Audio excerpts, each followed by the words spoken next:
Welcome to another episode of the MEGIN Spotlight series. Today, we are delighted to have Dr. Olaf Hauk as our guest. He is the Senior Investigator Scientist at the MRC Cognition and Brain Sciences Unit at the University of Cambridge.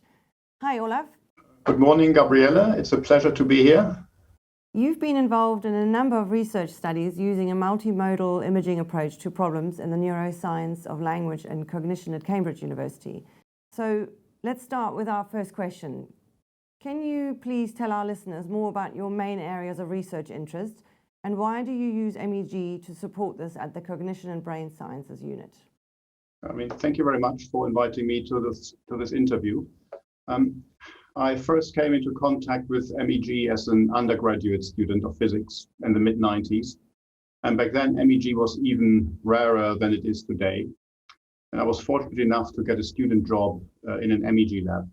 And even fMRI was still in its infancy back then.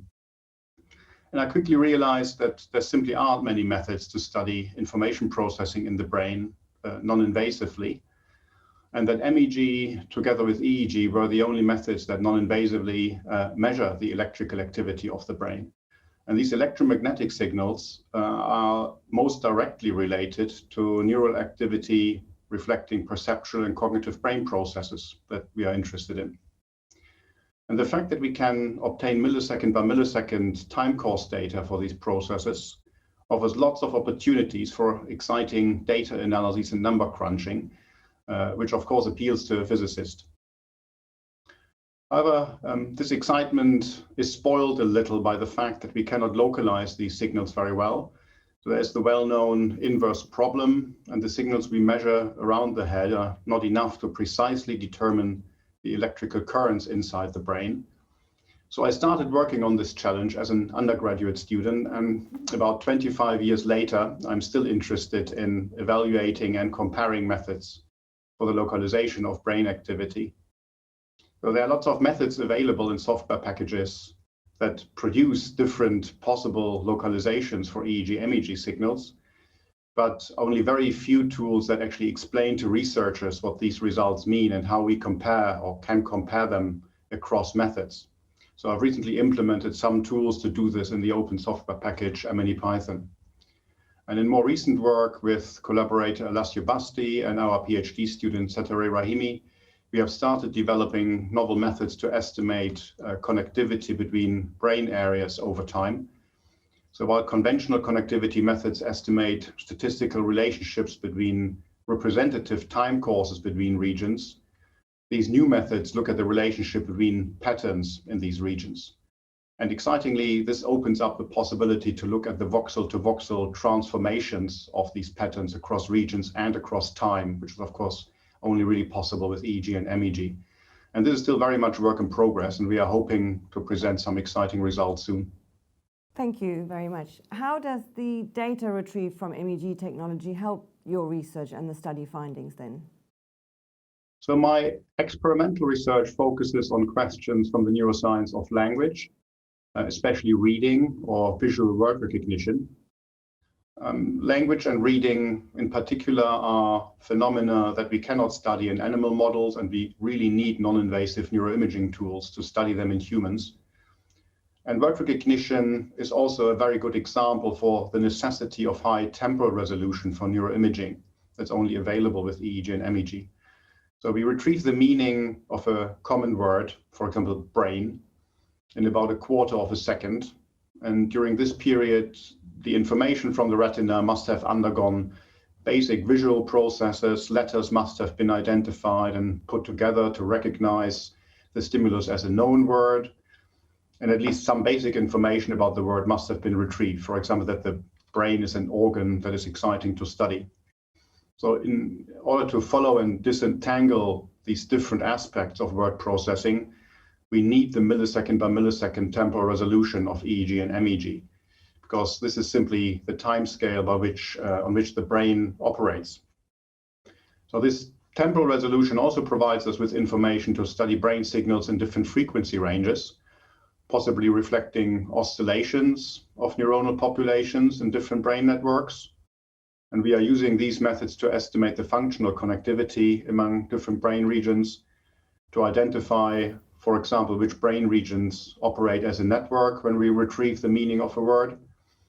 So we recently used EEG and MEG to confirm the proposal that the anterior temporal lobes are an important part, the so-called hub of the semantic brain network.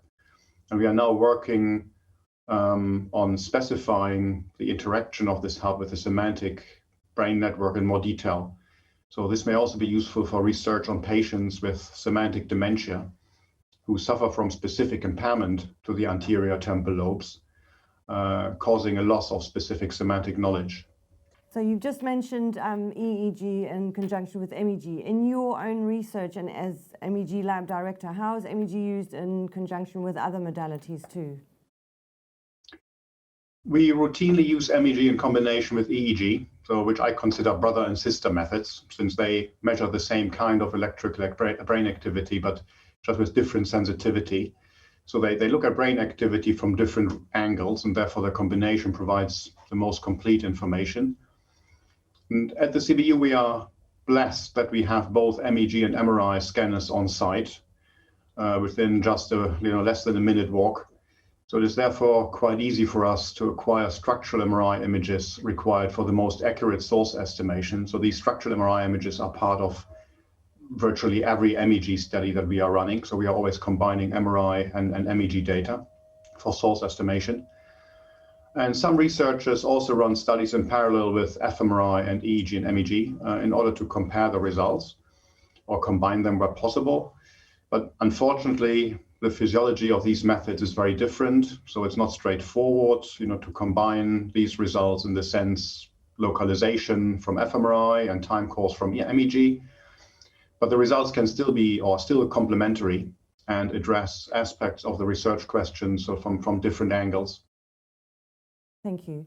Can you elaborate on an example where MEG was a vital part of a wider study at Cambridge University? Are there any other units at the Cognition and Brain Sciences unit that used the MEG lab? I mean, the CBU's MEG lab is used by a number of groups across the University of Cambridge.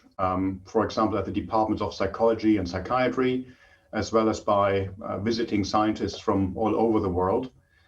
And the flagship project that demonstrates the strong collaboration within the Cambridge Neuroscience Network is the CAMCAN project. So that stands for Cambridge Center for Aging and Neuroscience. And this large-scale project uses epidemiological, cognitive, and neuroimaging data from over 1,000 participants to understand how individuals can best retain cognitive abilities into old age. And MEG data played a central role in this project because they are less affected by cardiovascular factors that can be a significant confound in blood flow-based imaging methods such as fMRI. And for example, in a recent MEG study by Ronnie Tibbon and colleagues could show that changes in the resting state network, that means the brain networks that are active when we are not engaged in any particular task, reflect a reduction in neural efficiency with increasing age.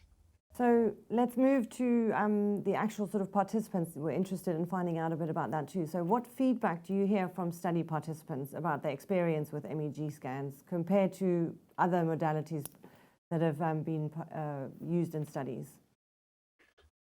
And we frequently get the feedback that MEG is much more comfortable than fMRI, especially less noisy. And I said before that we often use MEG in combination with EEG, and EEG requires the fixation of an electrode cap on the scalp and makes things a little bit messier.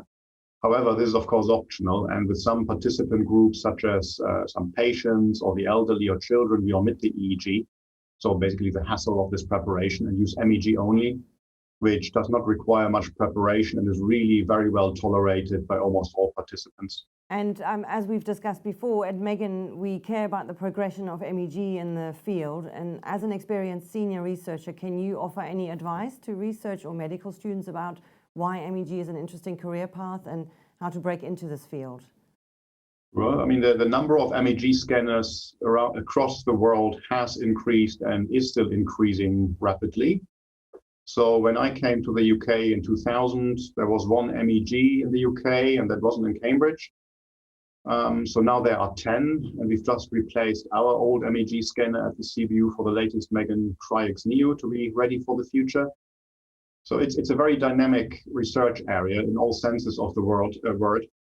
So there's so much one can do with these time course data, and there's still so much that hasn't been done yet, that I don't really expect a dull moment for the next decades to come. Everybody these days, of course, talks about on-scalp MEG sensors, the so-called OPMs, optically pumped magnetometers. And these sensors can potentially be placed directly on the scalp, which would increase their signal-to-noise ratio about 5-fold. And this may open up even further avenues for research and clinical applications that are currently only available with invasive methods, such as intracranial EEG. So we'll have to see if, of course, that will really happen. So at the moment, there are only a few prototypes of multi-channel systems with these OPMs available, specialized labs. But if such systems became available for routine plug-and-play use, I mean, this could be transformative for the field, strongly increase the demand for MEG systems in the future. And also personally, I'm excited to see that more and more studies attempt to investigate cognition under natural conditions. For example, with participants interacting, watching real movies, or reading natural text, rather than just looking at pre-selected and highly controlled stimulus material in the lab. But this neuroscience of natural cognition is still evolving, it's still at the beginning, and I'm sure that EEG and MEG will play a central role in it for some time to come. Thank you, Olaf. Thank you very much for your time today. This has been really informative and an insight into how you're utilizing MEG at the Cognition and Brain Sciences Unit at Cambridge. I really appreciate you taking the time out today. Thanks again. The pleasure was on my side. Thank you very much, Gabriele. Thank you.